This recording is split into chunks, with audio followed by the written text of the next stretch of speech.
Древние фрески. Слушай, ну учитывая ситуацию в Белгороде, реально этот дом просто пережил. Обратите внимание, пожалуйста, все недочеты этой стеночки, все нюансы, все погрешности, которые казались бы, что они только испортят стену, мы, наоборот, их преобразили и сделали акцентами этой стены. Мы сделали по типу крокарты или какой-то облупившейся штукатурки, которая она и является, но мы ее украсили.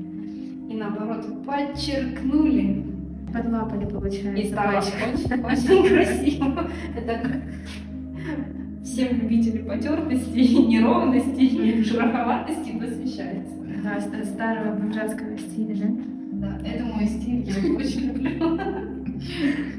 Этот подъезд в жизни столько нежности не испытывал.